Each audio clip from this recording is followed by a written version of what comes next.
श्री गणेशाय नमः। गुरुर्ब्रह्मा गुरुर्विष्णु गुरुर्देवो महेश्वर। गुरुर्साक्षात् परब्रह्म तस्मै श्री गुरुवे नमः। त्वमेव माता च पिता त्वमेव त्वमेव बन्धु च सखा त्वमेव त्वमेव विद्या द्रविणं त्वमेव त्वमेव सर्वं मम देव देव।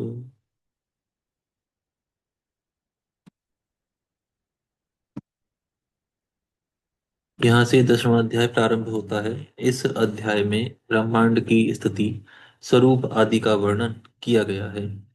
वायुदेव बोले, पहले ईश्वर की आज्ञा से पुरुष से समन्वित अव्यक्त से बुद्धि आदि से लेकर विशेष पर्यंत सभी विकार क्रमशः उत्पन्न हुए।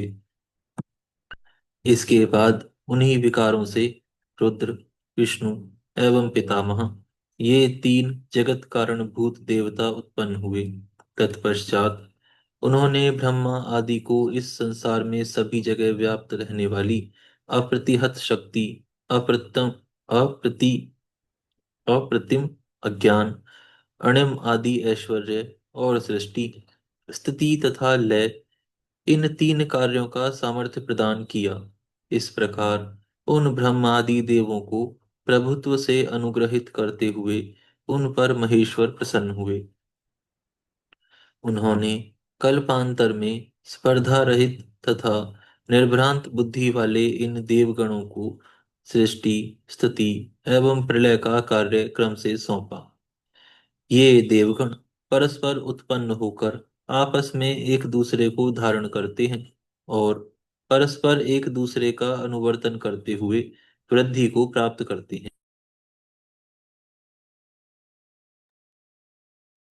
कभी ब्रह्मा, कभी विष्णु तथा कभी रुद्र प्रशंसित होते हैं, परंतु इससे उनके ऐश्वर्य की न्यूनता अथवा अधिकता नहीं होती है। दुराग्रह से युक्त मूर्ख लोग वाणी से उनकी निंदा करते हैं और उस अपराध के कारण वे दूसरे जन्म में राक्षस और पिशाच होते हैं, इसमें संदेह नहीं है। वे चतुर्व्यूह स्वरूप महेश्वर देव, तीनों गुणों से परे, कला युक्त, सबको धारण करने में समर्थ तथा शक्ति की उत्पत्ति के कारण हैं। लीला मात्र से जगत की रचना करने वाले वे शिव जी ब्रह्म आदि तीनों देवताओं, प्रकृति तथा पुरुष के अधीश्वर के रूप में विराजमान रहते हैं। जो परमेश्वर सबसे परे, नित्य तथा निष्कल हैं, वे ही सबके आधार, सबकी आत्मा तथा सभी में अधिष्ठित हैं। अतः महेश्वर, प्रकृति पुरुष, सदाशिव, भव, विष्णु, ब्रह्मा, ये सभी शिवात्मक हैं। प्रधान से सर्वप्रथम बुद्धि, ख्याति, मति तथा महतत्व उत्पन्न हुए। पुनः महतत्व के संक्षोभ से तीन प्रकार का अहंकार उत्पन्न हुआ। पंच महाभूत, पंच तन्मात्राएं एवं इंद्रियां, ये अहंकार से उत्पन्न हुए। सत्व प्रधान उस वैकारिक अहंकार से सात्विक सर्ग उत्पन्न हुआ। यह वैकारिक सर्ग एक साथ ही प्रवृत्त होता है। पांचों कर्मेंद्रियां, पांचों ज्ञानेंद्रियां, इन 10 इंद्रियों के अतिरिक्त 11वां मन भी एक इंद्रिय है, जो अपने गुणों से कर्मेंद्रिय एवं ज्ञानेंद्रिय दोनों हैं। यह उत्पन्न हुए। तामस अहंकार से महाभूतों तथा तन्मात्राओं की उत्पत्ति हुई। पंचभूतों से पहले उत्पन्न होने के कारण उसे भूत आदि कहा जाता है। भूत आदि अहंकार से सर्वप्रथम शब्द तन्मात्रा की उत्पत्ति हुई, जिससे आकाश उत्पन्न हुआ। आकाश से स्पर्श उत्पन्न हुआ। स्पर्श से वायु की उत्पत्ति हुई। वायु से रूप, रूप से तेज, तेज से रस उत्पन्न हुआ। रस से जल उत्पन्न हुआ। जल से गंध उत्पन्न हुआ और गंध से पृथ्वी उत्पन्न हुई। और इन पंचभूतों द्वारा अन्य चराचर की उत्पत्ति हुई। वे पुरुष की अधिष्ठित होने से और अव्यक्त के अनुग्रह से महतत्व से लेकर विशेष पर्यंत समस्त ब्रह्मांड की उत्पत्ति करते हैं। इस प्रकार का जब ब्रह्मा जी का कार्य कारण भाव सिद्ध हो गया, तब उस अंड में ब्रह्म संज्ञक क्षेत्रज्ञ वृद्धि को प्राप्त होने लगा। वही प्रथम शरीरी है और उसी को पुरुष भी कहा जाता है। प्राणियों के कर्ता वही ब्रह्मा सबसे पहले उत्पन्न हुए। तदनंतर क्षेत्राभिमानी उन ब्रह्मा जी की ज्ञान वैराग्य से युक्त धर्मेश्वर्य प्रदायिनी अतुलनीय ब्राह्मी बुद्धि उत्पन्न हुई। उन ब्रह्मा जी ने अपने मन में जो जो कामना की, वह सब अव्यक्त प्रकृति से उत्पन्न हुई। वे ब्रह्मा जी स्वभावतः त्रिगुण के वशीभूत एवं प्रकृति के सापेक्ष होने के कारण अपने को तीन रूपों में विभक्त कर त्रिलोक्य में भली भांति अधिष्ठित होते हैं, और इन तीनों रूपों के द्वारा सृजन, पालन तथा संहार करते हैं। वे सृष्टि करते समय चतुर्मुख ब्रह्मा, लय काल में रुद्र तथा पालन काल में सहस्त्र सिर वाले पुरुष विष्णु कहे गए हैं। स्वयंभू परमात्मा की ये तीन अवस्थाएं हैं। उन विभू के ब्रह्म रूप धारण करने में सत्व गुण तथा रजोगुण, संहारक काल स्वरूप धारण करने में रजोगुण एवं तमोगुण, तथा विष्णु रूप धारण करने में सत्व गुण की कारणता कही जाती है। ये गुण वृद्धि के तीन प्रकार हैं। वे ब्रह्मा जी के रूप में लोकों की रचना करते हैं, रुद्र रूप में लोकों का संहार करते हैं, और पुरुष विष्णु रूप में अत्यंत उत्कृष्ट रूप में स्थित रहकर पालन करते हैं। यही उन विभु का तीन प्रकार का कर्म है। इस प्रकार तीन रूपों में विभक्त होने के कारण ब्रह्मा त्रिगुणात्मक कहे जाते हैं, तथा चार भागों में विभक्त होने के कारण वे चतुर्व्यूह कहे जाते हैं। वे सबके आदि होने से आदिदेव तथा अजन्मा होने से अज कहे गए हैं। वे सभी प्रजाओं की रक्षा करते हैं, अतः प्रजापति कहे गए हैं। स्वर्णमय जो मेरु पर्वत है, वह उन महात्मा का गर्भाश्य है। समुद्र उस गर्भ का जल है, तथा पर्वत जरायु है। उस अंड में ये लोक स्थित हैं। इसी के भीतर नक्षत्र, ग्रह, वायु के सहित सूर्य तथा चंद्रमा और यह संपूर्ण जगत स्थित है। यह अंड बाहर से अपने 10 गुने परिमाण वाले जल से व्याप्त है।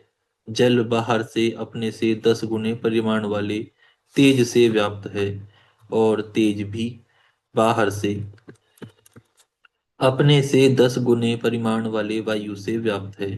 वायु आकाश से आवृत है, और आकाश भूत आदि से आवृत है। भूत आदि महान से महान अव्यक्त तत्व से आवृत है। इस प्रकार यह ब्रह्मांड बाहर से इन 7 आवरणों से घिरा हुआ है।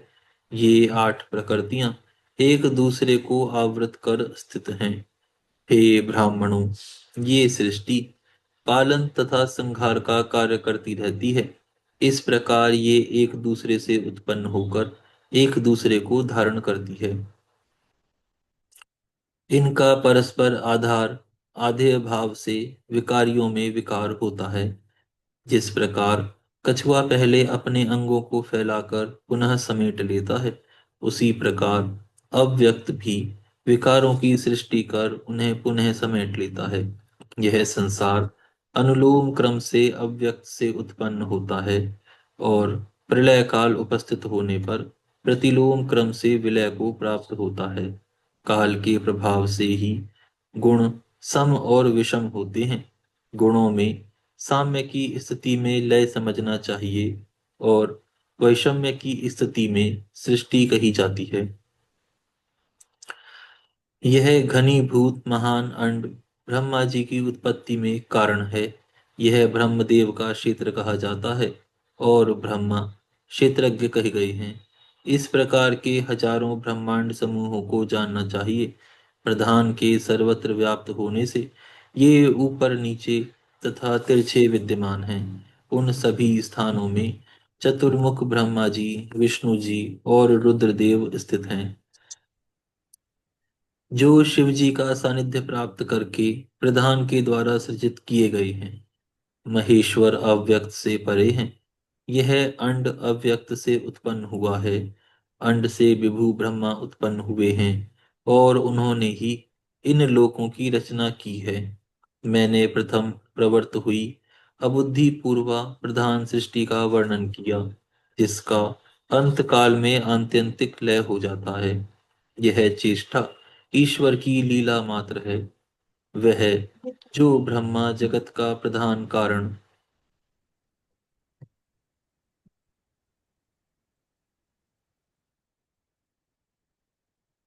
जगत के प्रधान कारण, अप्रमेय, प्रकृति के उत्पादक, आदि मध्य अंत से रहित, अनंत सत्व गुण समन्वित होने पर शुक्ल वर्ण, रक्त वर्ण तथा सृष्टिकर्ता पुरुष से युक्त हैं। वह जगत के उत्पादक रजोगुण की अभिवृद्धि के द्वारा लोक की संतान परंपरा की वृद्धि में हेतुभूत आठ विकारों को सृष्टि के आदि काल में उत्पन्न करते हैं और अंत में उसका लय कर देते हैं।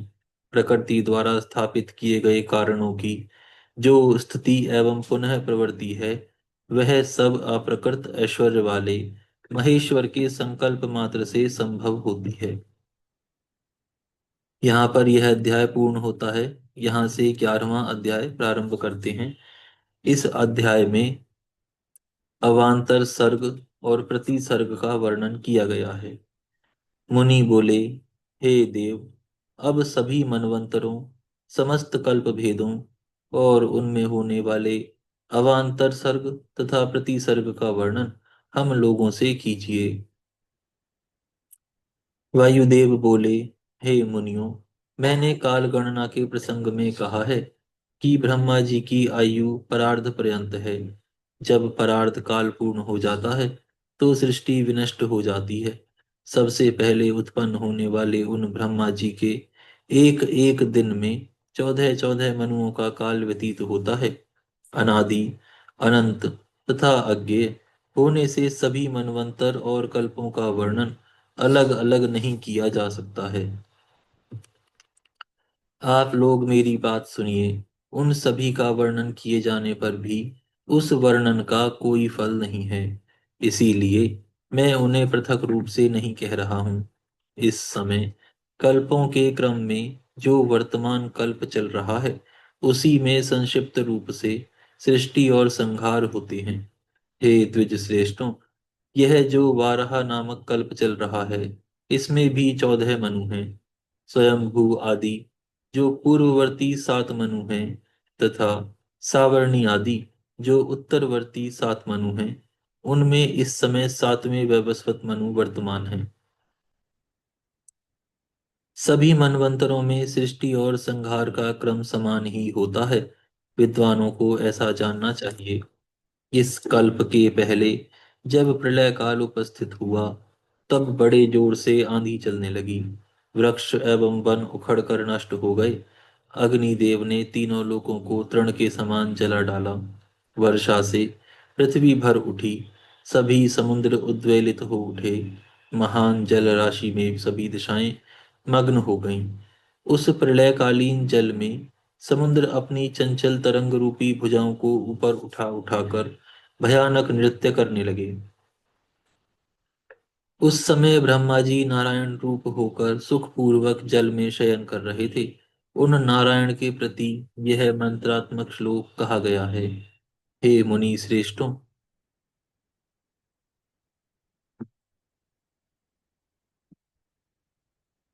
हे मुनि श्रेष्ठों, अक्षर यानी परम तत्व का प्रतिपादन करने वाले उस अर्थ को सुनिए।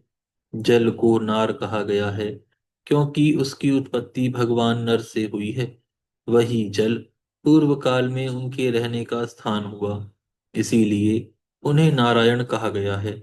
इसके पश्चात प्रातः काल उपस्थित होने पर शिव भगवान योगमयी निद्रा लेते हुए देवेश्वर नारायण स्वरूप ब्रह्मा जी को जनलोक निवासी सिद्धगण तथा देवता हाथ जोड़कर अनेक प्रकार के स्तोत्रों से जगाने लगे। जैसे पूर्व काल में सृष्टि के आरंभ में श्रुतियां ईश्वर को जगाती रही हैं। तब योग निद्रा से अलसाए नेत्रों वाले वे नारायण स्वरूप ब्रह्मा जी निद्रा त्याग कर तथा जल के मध्य में स्थित सैया से उठ करके सभी दिशाओं को देखने लगे। जब उन्होंने अपने अतिरिक्त कुछ भी नहीं देखा, तब विस्मित होकर यह चिंता करने लगे। अनेक प्रकार के महाशैल, नदी, नगर तथा वन वाली मनोहर एवं विशाल जो ऐश्वर्यशालिनी पृथ्वी थी, वह कहाँ चली गई। इस तरह सोचते हुए ब्रह्मा जी को जब पृथ्वी की स्थिति का ज्ञान नहीं हुआ, तो वे अपने पिता भगवान सदाशिव का स्मरण करने लगे।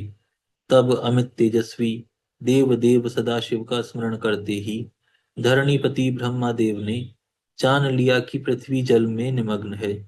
तत्पश्चात पृथ्वी का उद्धार करने की इच्छा वाले प्रजापति ने जल क्रीड़ा के योग्य दिव्य वाराह रूप का स्मरण किया। महान पर्वत के समान शरीर वाले, महामेघ के समान गर्जन वाले, नील मेघ सदृश कांति वाले तथा उत्कट भयानक शब्द करते हुए मोटे सुपुष्ट और गोल कंधे वाले,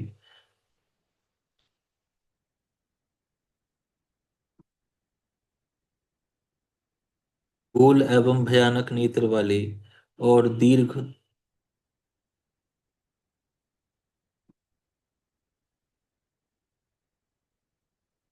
छोड़े गए श्वासोच्छ्वास से प्रलयकालीन समुद्र को शुद्ध करने लगे। बिखरे अयालों से आच्छन्न कपोलों कपोल एवं स्कंद भाग वाले मणि जड़ित आभूषणों तथा अद्भुत महारत्नों से अलंकृत मानो विद्युत से सुशोभित ऊंचा मेघमंडल ही स्थित हो, ऐसे अत्यधिक विशाल वाराह रूप को धारण करके पृथ्वी का उद्धार करने के लिए ब्रह्मा जी रसातल में प्रविष्ट हुए। पर्वत के समान विशाल शुकर रूपधारी वे ब्रह्मा जी शिवलिंग के पादपीठ के समान अत्यंत शोभायमान हो रहे थे। इसके पश्चात वे जल में निमग्न पृथ्वी को उठाकर अपनी दाढ़ के ऊपर धारण कर रसातल से ऊपर आए। उन्हें देखकर जनलोक निवासी मुनि एवं सिद्धगण हर्षित होकर नृत्य करने लगे और उनके मस्तक पर फूलों की वर्षा करने लगे। उस समय पुष्पों से आच्छादित महावराह का शरीर उड़ उड़कर गिरते हुए खद्यतों से आवृत अंजन पर्वत के समान शोभायमान हो रहा था। तत्पश्चात भगवान वराह ने महती पृथ्वी को लाकर अपना रूप धारण करके उसे यथास्थान स्थापित कर दिया। उन्होंने पृथ्वी को समतल करके उस पृथ्वी पर पर्वतों की स्थापना करते हुए पूर्व की भांति भू आदि चार लोकों को भी स्थापित किया। इस प्रकार प्रलयकालीन महासागर के नीचे स्थित जल के बीच से पर्वतों सहित विशाल पृथ्वी को जल के ऊपर स्थापित करके पुनः उन विश्वकर्मा ने उस पर चराचर जगत की रचना की। यहाँ यहाँ पर यह अध्याय पूर्ण होता है। यहाँ से 12वां अध्याय प्रारंभ होता है। इस अध्याय में ब्रह्मा जी की मानसी सृष्टि, ब्रह्मा जी की मूर्छा, उनके मुख से रुद्रदेव का प्राकट्य, सप्राण हुए ब्रह्मा जी के द्वारा 8 नामों से महेश्वर की स्तुति तथा रुद्र की आज्ञा से ब्रह्मा द्वारा सृष्टि रचना का वर्णन किया गया है। वायुदेव बोले, इसके पश्चात बुद्धि पूर्वी इसके पश्चात बुद्धि पूर्विका सृष्टि का चिंतन करते हुए उन ब्रह्मा जी को ध्यान काल में तमोमय मोह की प्राप्ति हुई। उस समय उन महात्मा से तम, मोह, महामोह, तमिस्त्र, अंधतमिस्त्र नामक 5 पंच परवा अविद्या उत्पन्न हुई। उस समय उन अभिमानी ब्रह्मा जी के ध्यान करते रहने पर यह सर्ग 5 प्रकार से प्रकट हुआ। यह सभी ओर से अंधकार से पूर्णतः उसी प्रकार व्याप्त था जैसे कुंभ बीज को आवृत किए रहता है। वह बाहर भीतर से प्रकाश रहित, निश्चल तथा संज्ञाहीन था। अतः उसमें होने वालों की बुद्धि, मुख तथा इंद्रियां, ये सब ढके हुए थे। अतः आवृत स्वरूप वाले वे सब नग कहे गए, और यह सर्ग मुख्य सर्प कहलाया। तब इस प्रकार के उस प्रथम सर्ग को अनुपयोगी देखकर ब्रह्मा जी अप्रसन्न मन होकर दूसरे सर्ग का विचार करने लगे। तब उस सर्ग का ध्यान करते हुए ब्रह्मा जी का त्रयक स्त्रोत नामक सर्ग उत्पन्न हुआ। वे पशु पक्षी आदि भीतर से प्रकाश यानी ज्ञान युक्त तथा बाहर से अज्ञान युक्त थे। अतः उन्होंने भी सन्मार्ग को ग्रहण नहीं किया। तब उसे भी अनुपयोगी समझकर वे दूसरे प्रकार की सृष्टि करने का विचार करने लगे। उन्होंने सत्व गुण युक्त ऊर्ध्व स्रोत नामक देव सर्ग प्रारंभ किया। वे देवता स्वभाव से ही सुख तथा प्रीति से परिपूर्ण, बाहर भीतर से अज्ञान रहित तथा ज्ञान संपन्न हुए। इसके बाद ब्रह्मा जी के ध्यान करते समय अव्यक्त से अर्वक स्रोत यानी संसार की ओर सृष्टि प्रवाह वाला, पुरुषार्थों को सिद्ध करने वाला किंतु महान दुखों से युक्त मनुष्य नामक सर्ग उत्पन्न हुआ। वे मनुष्य बाहर भीतर से ज्ञान युक्त और तमोगुण तथा रजोगुण वाले थे। पांचवां अनुग्रह नामक सर्ग विप, विपर्य, शक्ति, तुष्टि तथा सिद्धि के द्वारा चार प्रकार से बटा हुआ व्यवस्थित था। इस सर्ग के अंतर्गत जिनकी उत्पत्ति हुई वे सब अपरिग्रही, समविभागरत, खाने पीने वाले तथा शील रहित भूत प्रेत आदि कहे गए।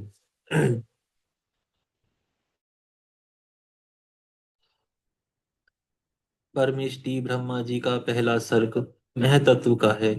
तन्मात्राओं का जो दूसरा सर्ग है वह भूत सर्ग कहा जाता है। तीसरा वैकारिक सर्ग इंद्रियों का कहा गया है। प्रकृति की यह सृष्टि बुद्धि पूर्वक हुई। यह जो चौथा मुख्य सर्ग है इसके अंतर्गत मुख्य रूप से स्थावर कहे गए हैं। तिर्यक स्त्रोत नामक सर्ग पांचवा है, जो तिर्यक योनियों का सर्ग कहा गया है। जो ऊर्ध्व स्त्रोत नामक छठा सर्ग है वह देव सर्ग कहा गया है। इसके बाद जो सातवां अर्वाक स्त्रोत सर्ग है वह मनुष्यों का सर्ग है। आठवां अनुग्रह सर्ग है तथा नौवां कुमार सर्ग कहा गया है। जो प्रथम तीन प्राकृत सर्ग हैं वे अबुद्धि पूर्वक प्रवृत्त हुए हैं। मुख्य आदि पांच वैकारिक सर्ग बुद्धि पूर्वक प्रवृत्त हुए हैं। इसके अनंतर प्रजापति ब्रह्मा जी ने सर्वप्रथम अपने ही समान मानस पुत्रों सनंदन, सनक, विद्वान सनातन, ऋभु और सनत कुमार को उत्पन्न किया। उन सभी को योगी, वीतराग तथा अभिमान रहित जानना चाहिए। ईश्वर में आसक्त मन वाले उन सब का मन सृष्टि कार्य में नहीं लगा। दृष्टि की अपेक्षा से रहित उन सनक आदि के चले जाने पर सृष्टि करने की इच्छा वाले ब्रह्मा जी ने महान तप किया। इस प्रकार बहुत समय तक तप करते हुए ब्रह्मा जी को जब कोई भी फल नहीं मिला तब दुख के कारण उन्हें क्रोध उत्पन्न हुआ। क्रोध से आविष्ट उन ब्रह्मा जी के नेत्रों से आंसू की बूंदें गिरने लगीं। तब उन आंसू की बूंदों से भूत प्रेत उत्पन्न हुए। अपने आंसुओं से उत्पन्न उन सभी को देखकर ब्रह्मदेव ने अपनी निंदा की। उस समय क्रोध और अमर्ष के कारण उनको तीव्र मूर्छा आ गई और मूर्छित तथा क्रोधाविष्ट प्रजापति ने अपने प्राण त्याग दिए। तब प्राणों के अधिष्ठाता भगवान नीललोहित रुद्र उन पर असीम कृपा करने के लिए उन प्रभु ब्रह्मा जी के मुख से प्रकट हुए। उत्पन्न होकर उन सामर्थ्यशाली रुद्र ने स्वयं को 11 भागों में विभक्त कर लिया। तत्पश्चात भगवान शिव ने उन एकादश रुद्रों से कहा, हे पुत्रों, मैंने लोक के कल्याण के लिए तुम लोगों की सृष्टि की है। अतः तुम लोग समस्त लोगों की स्थापना, उनके कल्याण तथा प्रजा संतान की वृद्धि के लिए आलस्य रहित होकर प्रयत्न करो। तब इस प्रकार कहे गए वे सभी रुद्र रोने लगे और चारों ओर भागने लगे। रुदन करने और भागने के कारण वे रुद्र नाम से प्रसिद्ध हुए। जो रुद्र हैं वे ही प्राण हैं, जो प्राण हैं वे ही महामना रुद्र हैं। इसके पश्चात दयालु ब्रह्मपुत्र महेश्वर ने मरे हुए परमेष्टि ब्रह्मदेव को पुनः प्राण प्रदान किए। ब्रह्मा जी के शरीर में पुनः प्राण संचार हो जाने से प्रसन्न मुख वाले विश्वेश्वर रुद्र ब्रह्मा जी से उत्तम वचन कहने लगे। हे विरचे, हे जगत गुरु, हे महाभाग, भय मत कीजिए, भय मत कीजिए। हे सुव्रत, मैंने आपको प्राण दान दिया है, अतः सुखपूर्वक उठिए। इसके पश्चात स्वप्न के अनुभव के समान उस मनोहर वाक्य को सुनकर विकसित कमल के समान नेत्रों से शिव जी की ओर धीरे धीरे देख करके लौटे हुए प्राण वाले ब्रह्मदेव ने हाथ जोड़कर उन्हें उद्देश्य करके कोमल तथा गंभीर वाणी में कहा, आप अपने दर्शन मात्र से मेरे मन को आह्लादित कर रहे हैं। आप कौन हैं जो संपूर्ण जगत के रूप में स्थित हैं? क्या वे ही भगवान आप 11 रूपों में प्रकट हुए हैं? उनके उस वचन को सुनकर देवताओं के स्वामी महेश्वर ने अपने परम सुखद हाथों से ब्रह्मा जी का स्पर्श करते हुए कहा, मुझ परमात्मा को अपने पुत्र रूप में आया हुआ समझिए, और ये एकादश रुद्र आपकी रक्षा हेतु यहाँ आए हैं। अतः मेरे अनुग्रह से इस तीव्र मूर्छा का त्याग करके जागिए और पूर्व की भांति प्रजाओं की सृष्टि कीजिए। भगवान शंकर के ऐसा कहने पर विश्वात्मा ब्रह्मा प्रसन्नचित्त हो गए और आठों नामों वाले स्तोत्र से परमेश्वर की स्तुति करने लगे। ब्रह्मा जी बोले, हे भगवान रुद्र, अमित तेजस्वी सूर्य मूर्ति, आप ईशान को नमस्कार है। रस स्वरूप जल में विग्रह वाले आप भव देवता को नमस्कार है। सर्वदा गंध गुण से समन्वित पृथ्वी रूपधारी आप शर्व को नमस्कार है। स्पर्शमयी वसु वायु रूपधारी उग्र स्वरूप आप उग्र को नमस्कार है। यजमान मूर्ति आप पशुपति को नमस्कार है। अतएव तेजोमयी अग्नि मूर्ति आप रुद्र को नमस्कार है। शब्द तन मात्रा से युक्त आकाश मूर्ति आप भीम को नमस्कार है। सोम स्वरूप अमृत मूर्ति आप महादेव शिव जी को नमस्कार है। हम आज यहाँ विराम करते हैं, फिर कल से प्रारंभ करेंगे। हे गौ माता, आप सभी देवताओं की माता, सभी पुण्यों का पुण्य, सभी तीर्थों का तीर्थ हैं।